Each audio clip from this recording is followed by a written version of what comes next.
Saya tahu sejarah Mahat Ali itu dari bapak ya, pengajian santri senior di kantor pondok.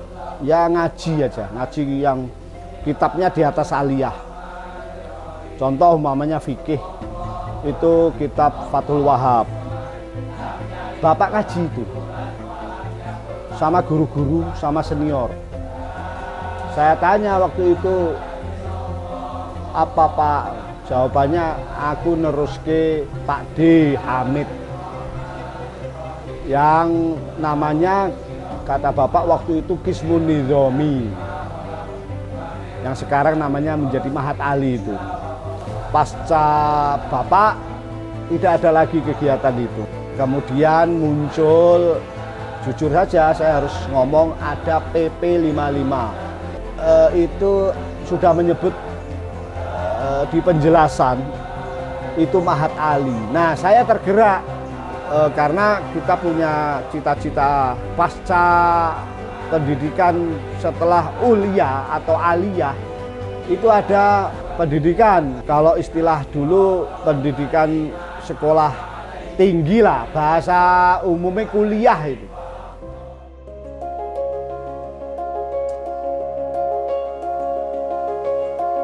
Saya komunikasi dengan kawan-kawan, terutama dalam hal ini adalah almarhum Pak Rodi Makmun. Ada juga saya sebut namanya Mas Faruk. Kebetulan yang Faruk ini alumni dan Pak Rodi Makmun ini saudaranya Pak Faruk yang dari Ponorogo itu. Yang kebetulan Pak Rodi Makmun itu ketua Sekolah Tinggi Agama Islam Negeri Ponorogo. Waktu itu namanya Setain. Proses itu lumayan panjang. Intinya kami ingin di Pondok Termas ini ada Mahat Ali yang menjaga turos. Karena di dalam perkembangan berikutnya regulasinya Mahat Ali ini tidak sama dengan sekolah tinggi, itu tidak sama. Dia tersendiri. Alhamdulillah berdirilah Mahat Ali. Yang awal-awalnya memang kurikulumnya karena dari Kementerian Agama juga belum memberikan detail sekali, belum. Ya hampir samalah dengan sekolah tinggi, ada SKS, ada macam-macam itu. Padahal Mahat Ali tidak ke sana arahnya. Ya sudah berjalan tahun 2005-2006 kalau nggak keliru sudah mulai berjalan. Ya tentu dibantu dengan kawan-kawan alumni yang dalam hal ini yang aktif di Setain Ponorogo. Nah, saya perlu cerita juga, ada Rifki putra Pak Umar Faruk yang saya ajak untuk menjalankan Mahat Ali ini. Piye carane Pak Rifki? Wis pokoke ayo mlaku.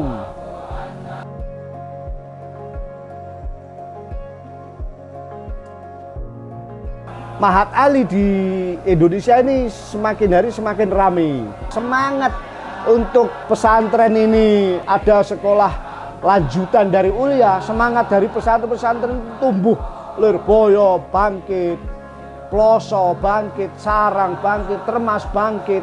Sehingga ada asosiasi Mahat Ali, namanya Amali, yang kebetulan saya sebagai penasihat sampai sekarang.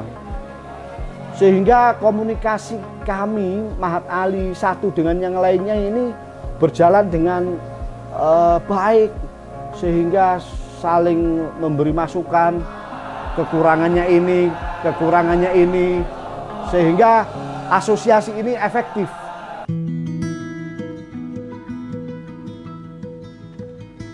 Alhamdulillah dosen-dosen yang terkenal dengan istilah di Mahat Ali itu muhadir.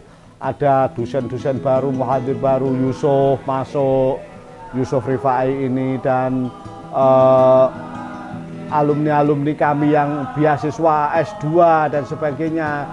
Dari UIN Malang kita ajak gabung ke sini, ada Zanuar, ada Latif, dan lain-lain. Alhamdulillah berjalan. Sehingga saya suwe, saya baik, saya temoto. Dengan kepercayaan kita mendapatkan beasiswa dari Basnas, dari LPPD Jawa Timur, kemudian dari Asfa Foundation.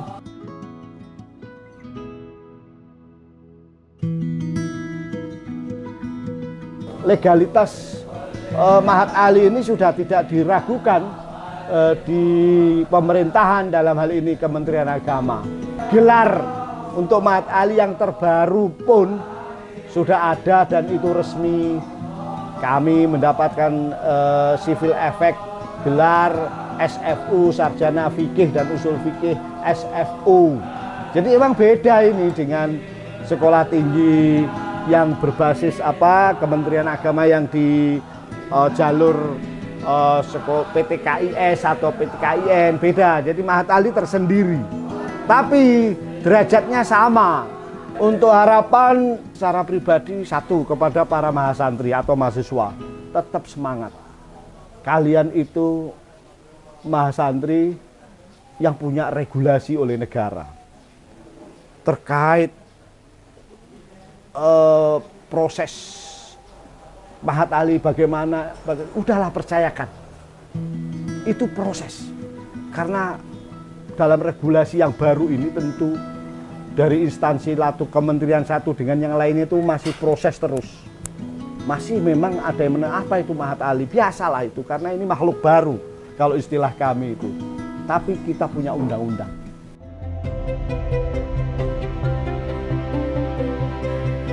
Alhamdulillah, mulai tahun 2020 kita sudah melaksanakan 6 kali wisuda dengan jumlah lulusan sejumlah 152 lulusan. Semuanya sudah menempati peran di masyarakatnya masing-masing sebagai ulama, sebagai tenaga pendidik keagamaan, serta tenaga penyuluh keagamaan dan sebagainya. Tenaga pendidik di Mahat Ali memiliki kualifikasi yang sudah sesuai dengan aturan pendidikan nasional dengan memiliki tenaga pendidik kualifikasi S3 sebanyak 4 orang dan 14 dosen kualifikasi S2. Kita sudah memiliki sistem administrasi akademik yang terintegrasi dengan sistem Kementerian Agama melalui EMIS 4.0.